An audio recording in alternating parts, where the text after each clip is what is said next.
Hello అండి అందరికీ. చూస్తున్నారు కదా వీడియోలో మీకు అర్థమైపోతుండొచ్చు. నేను టమాటోస్తోని ఒక మంచి రెసిపీ మీకు షేర్ చేయబోతున్నాను. బట్ ఎవరైతే ఫస్ట్ టైం నా యూట్యూబ్ ఛానల్ చూస్తున్నారో ప్లీజ్ లైక్ చేసి సబ్స్క్రైబ్ చేయండి, నన్ను సపోర్ట్ చేయండి. ఫస్ట్ మనం మంచిగా ఎర్రగా ఉన్న టమాటోస్ని తీసుకోవాలండి. ఒక హాఫ్ కేజీ తీసుకున్న తర్వాత ఆ టమాటోస్ని మంచిగా కడిగి వాష్ చేసి పక్కన పెట్టేసిన తర్వాత మనము ఈ టమాటోస్ని ఒక ముక్కలుగా కట్ చేయాలి. ఒక టమాటాలో ఒక 6 పీసెస్ అయితే సరిపోతుంది, మరీ చిన్నగా అవసరం లేదు. నేను చూపిస్తున్నాను కదా వీడియోలో, మీరు అలా కట్ చేసుకుంటే సరిపోతుంది. ఇలా కట్ చేసుకోవాలి అన్ని టమాటోస్ని. బట్ ఇక్కడ మనం టమాటోస్ రెడ్గా ఉన్న టమాటోస్ మాత్రమే తీసుకోవాలి, మీన్స్ పండిన టమాటాలను మాత్రమే తీసుకోవాలి. ఈ రెసిపీ చాలా బాగుంటుంది, నేను మీకు షేర్ చేస్తాను ఈ వీడియోలో, మీరు చూసుకోవచ్చు. మనము తీసుకున్న హాఫ్ కేజీ టమాటోస్ని ఇలా ముక్కలుగా కట్ చేసేసి పక్కన పెట్టుకోవాలి. ఇప్పుడు ఒక బౌల్ తీసుకొని మనము కట్ చేసి పెట్టుకున్నాం కదండి ఈ టమాటోస్ ముక్కల్ని, అవన్నీ ఆ బౌల్లోకి షిఫ్ట్ చేసేసేయాలి. ఒక లోతుగా ఉన్న బౌల్ తీసుకోవాలి, చూపిస్తున్నాను కదా. మేమైతే దీన్ని గుండి అంటామండి. ఇందులోకి అయితే నేను షిఫ్ట్ చేసేసాను. మనం కట్ చేసుకున్న టమాటోస్ ముక్కలన్నీ ఇందులో తీసేసుకొని మనము ఈ బౌల్ని స్టవ్ పైన పెట్టేసుకోవాలండి. స్టవ్ పైన పెట్టేసి స్టవ్ ఆన్ చేసి సిమ్లో మాత్రమే పెట్టాలి. మీరు గుర్తుంచుకోండి, ఇక్కడ స్టవ్ని మనము ఫ్లేమ్ని సిమ్లో మాత్రమే పెట్టాలి. సిమ్లో పెట్టేసి దీనిపైన మూత పెట్టి ఒక 5 మినిట్స్ అలా వదిలేసేయాలి. తర్వాత ఒక్కసారి మళ్ళీ మనము మూత పెట్టాం కదా, అది తీసి చూస్తే అలా వాటర్ అనేవి రిలీజ్ అవుతుంటాయి టమాటోస్ నుంచి. మనం మళ్ళీ ఒకసారి కలిపేసి బాగా అంతా కలపాలి, ఎందుకంటే అడుగు పట్టకుండా ఉంటుందన్నమాట.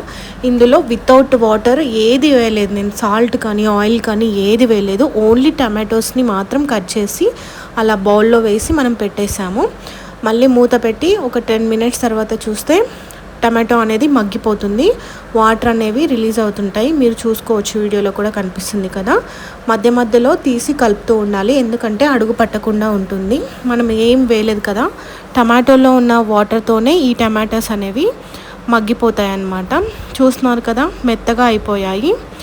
ఇలా టమాటోస్ని ఒక 10 మినిట్స్, మోస్ట్లీ ఒక 8 to 10 మినిట్స్లో టమాటోస్ అనేవి బాగా మగ్గిపోతాయి. ఎందుకంటే మనం తీసుకోవడమే పండు టమాటోలు తీసుకున్నాం కాబట్టి, ఎర్రటి టమాటోలు తీసుకున్నాం కాబట్టి తొందరగానే ఉడికిపోతాయి. అందులో ఉన్న వాటర్తోనే ఈ టమాటోస్ అనేవి మొత్తం ఉడికిపోతాయి. తర్వాత స్టవ్ ఆఫ్ చేసి చల్లారనిచ్చిన తర్వాత ఒక మిక్సీ జార్లోకి తీసుకోవాలి. ఈ టమాటోస్ని మొత్తం మిక్సీ పట్టుకోవాలి, వితౌట్ వాటర్ మిక్సీ పట్టుకోవాలి. చూడండి, ఇలా పేస్ట్ లాగా అవుతుంది కదా. ఇప్పుడు ఒక బౌల్ తీసుకొని అందులో ఆయిల్ పోసుకోవాలండి. ఆయిల్ పోసుకొని ఆయిల్ వేడైన తర్వాత మనము ఆవాలు, ఇంకా జీలకర్ర, ఎండుమిర్చి వేయాలి. తర్వాత ఇవి కొద్దిగా వేగిన తర్వాత మనం అల్లం వెల్లుల్లి పేస్ట్ ఉంటుంది కదా, అది ఒక స్పూన్ వేయాలండి. ఫ్రెష్ అల్లం వెల్లుల్లి పేస్ట్ అయితే చాలా బాగుంటుంది. దాన్ని వేసి ఒక్క 10-15 సెకండ్స్ అలా దాన్ని పచ్చివాసన పోయే వరకు ఆయిల్లో వేయించి, తర్వాత పసుపు, కారం, టేస్ట్కి తగినంత సాల్ట్, కొద్దిగా ధనియాల పొడి, మళ్ళీ గరం మసాలా ఉంటే యాడ్ చేసుకోవచ్చు. మీరు ఇందులో గమనించినట్లయితే నేను కరివేపాకు వేయలేదు, ఎందుకంటే నా దగ్గర లేకుండే, సో నేను యాడ్ చేయలేదు. కరివేపాకు వేస్తే సూపర్ టేస్ట్ ఉంటుంది. మీరు ఇందులో కరివేపాకు కూడా యాడ్ చేసుకోవాలండి. ఇలా ఒక్క 1 మినిట్ కలుపుతూ ఉండాలి, ఎందుకంటే మాడిపోతుంది. లో ఫ్లేమ్లో పెట్టి ఇలా మొత్తం వేసిన మసాలానంతా మిక్స్ చేసుకొని ఒక 1 మినిట్లోనే మనం మిక్సీ పట్టి పెట్టుకున్నాం కదండి టమాటో గ్రేవీని మొత్తం అందులో వేయాలి. వేస్తున్నప్పుడు మనకి ఇలా కొద్దిగా లూజ్గా కనబడుతుంది కదా, మొత్తం కలిపేయాలి, మసాలా మొత్తం దానికి పట్టేటట్టు. మీరు ఇప్పుడు కలిపిన తర్వాత టేస్ట్ చూసుకోవచ్చు, సాల్ట్ అనేది సరిపోయిందా లేదా అనేది. సాల్ట్ సరిపోకపోతే యాడ్ చేసేసి మళ్ళీ దీనిపైన మూత పెట్టి ఒక 5 మినిట్స్ ఫ్లేమ్ పెట్టి సన్నగా, చిన్న ఫ్లేమ్ పైన మనం అనేది దీన్ని చేయాలన్నమాట. మూత పెట్టి చూసి తర్వాత తీస్తే ఇలా మనకి అందులో ఉన్న వాటర్ అనేది కొద్దిగా పైకి వస్తుంది.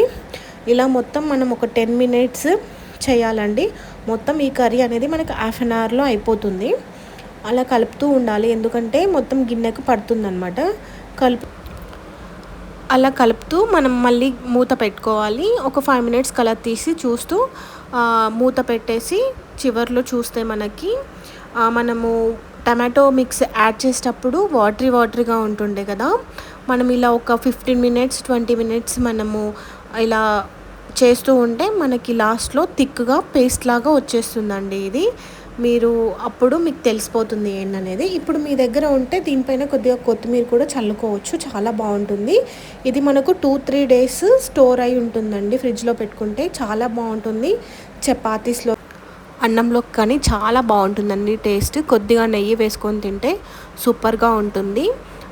ఈ కర్రీ అయితే ఇలా చేస్తారు, మీరు వీడియోలో చూడొచ్చు. లాస్ట్లో ఇలా థిక్గా అవుతుంది, అప్పుడు మనం కర్రీ అయిందని చెప్పి డిసైడ్ చేసుకోవచ్చు. చాలా బాగుంటుంది టేస్ట్ మాత్రం, మీరు అస్సలు రిగ్రెట్ అవ్వరు. ఒక 2 డేస్ 3 డేస్ స్టోర్ కూడా చేసుకోవచ్చు. కాబట్టి మనకి ఎప్పుడైనా బిజీ ఉంటే ఇలా చేసుకొని తినండి, చాలా బాగుంటుంది. Thanks for watching.